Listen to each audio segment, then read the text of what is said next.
Good morning, everyone. Good morning. It's good to be back with you again today.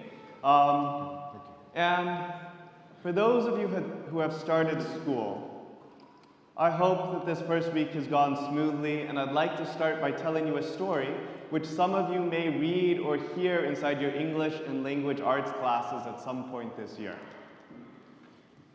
There once was a poor fisherman who lived with his wife in a hovel by the sea. One morning, he hauled up a flounder that spoke, "Spare me, and I will grant what you asked."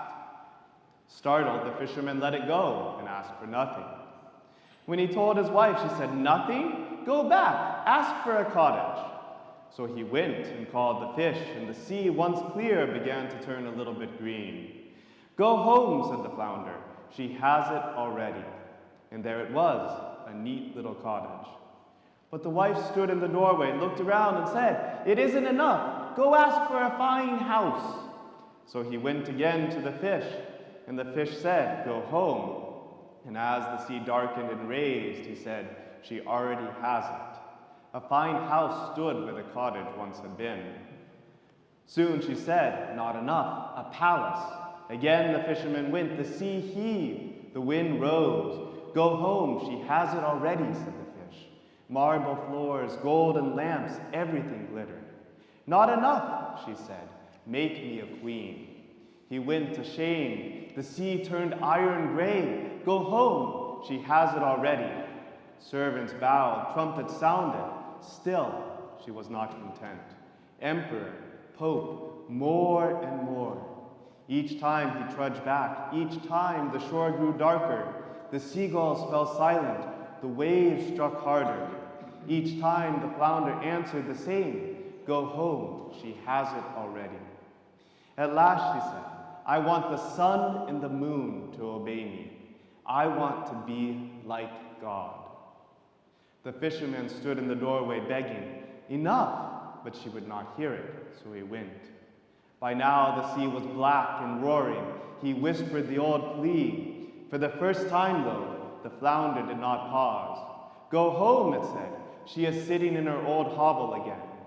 So he turned and went. The wind fell. The waves lay down. And there it was, the same low, crooked hut, smoke limping from the chimney, as if nothing had ever changed.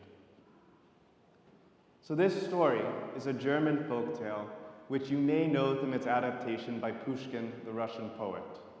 It is interesting because it reads kind of like an anti-fairy tale.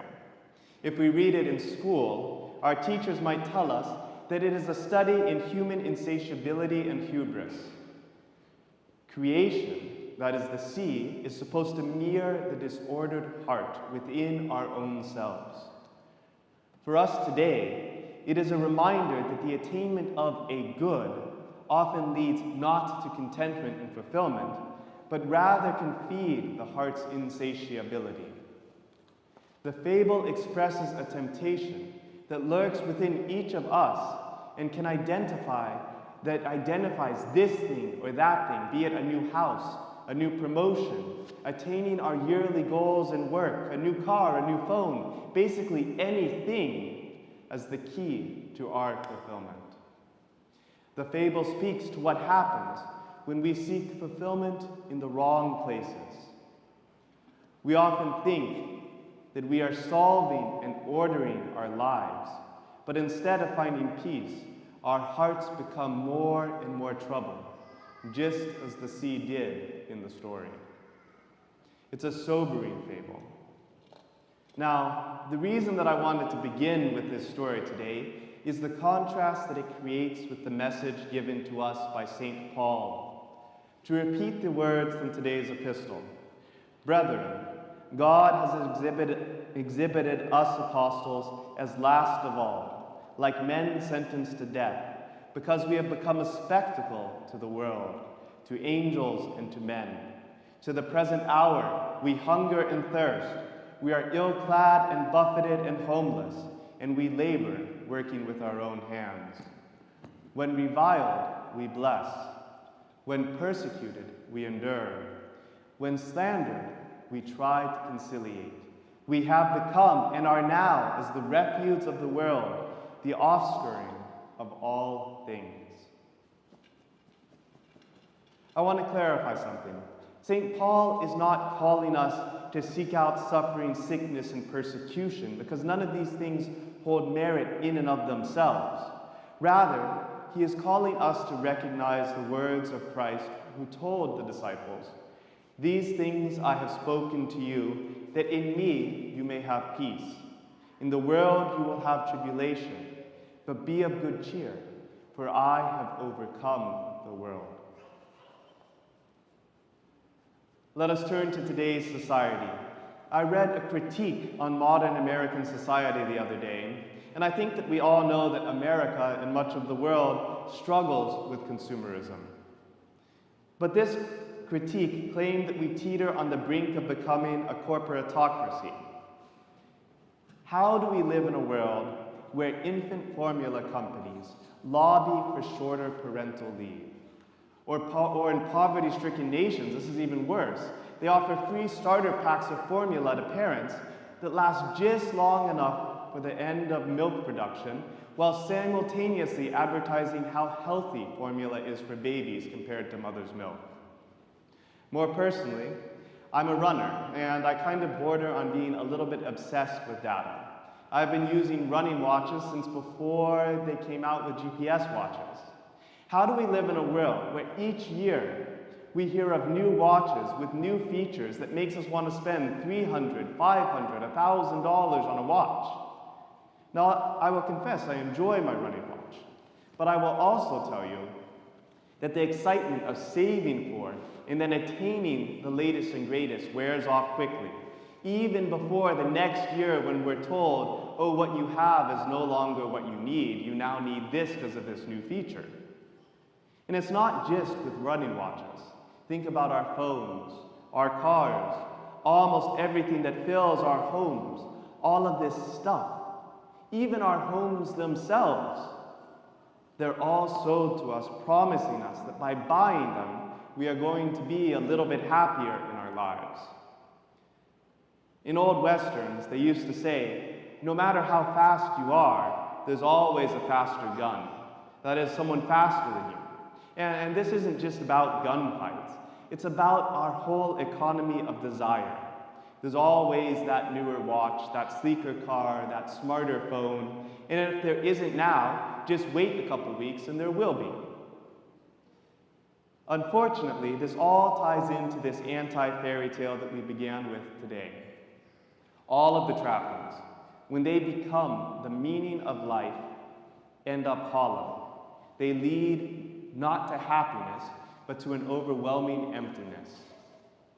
So how do we move on from this emptiness, which society leads us towards, to an experience like that of St. Paul, who was content, even more than content, in the face of these buffetings and shipwrecks, imprisonments and persecutions?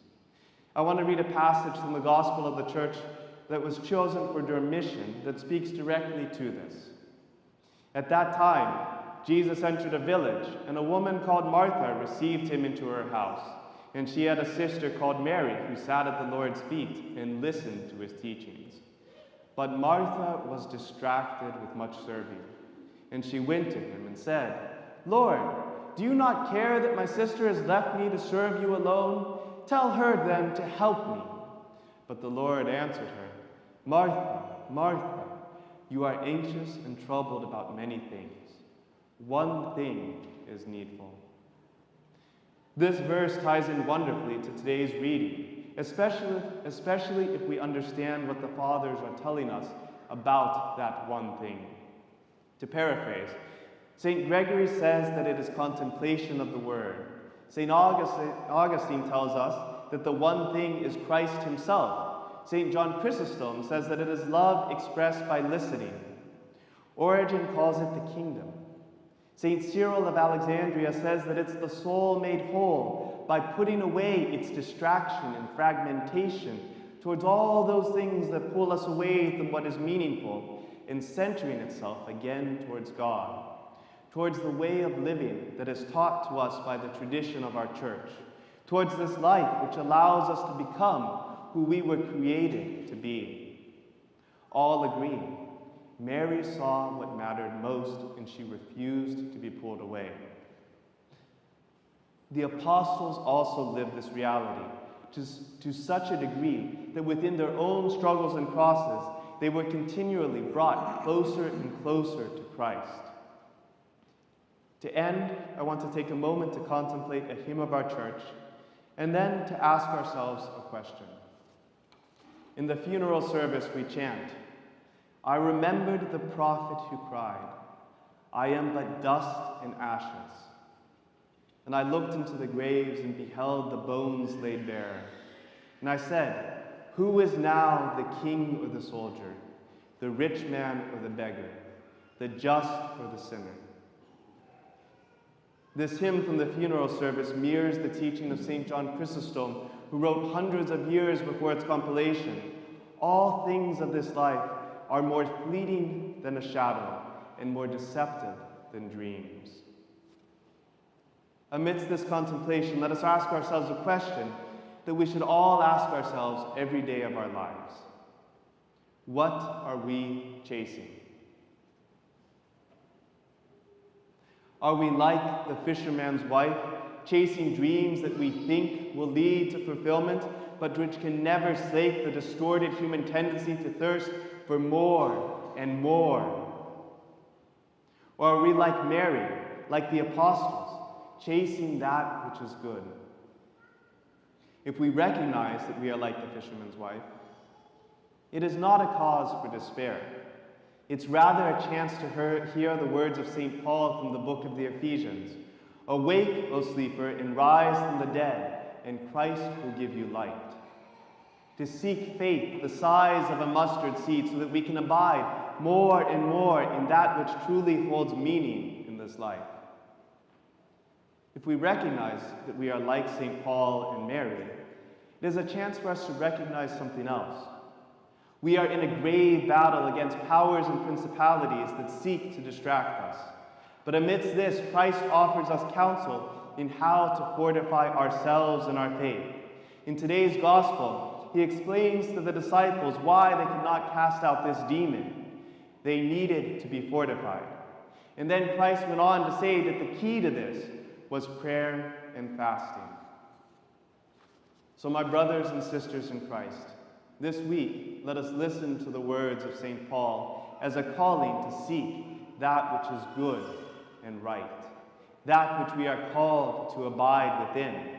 And let us work day after day to increase our faith, not in the things that promise much but deliver little, not in the dreams that stir up the seas of our hearts, but faith like a mustard seed, small and steadfast, that is anchored in that one thing that is needful. Let us simplify our hearts through prayer. Let us train our desires through fasting. Let us not chase what is new, but what is true. Not what flickers, but what endures. And if we do this, then even in a world of turbulence and striving, we will hear the words of Christ not only spoken to Mary, but spoken to each of us. "You have chosen the better part, and it shall not be taken from you."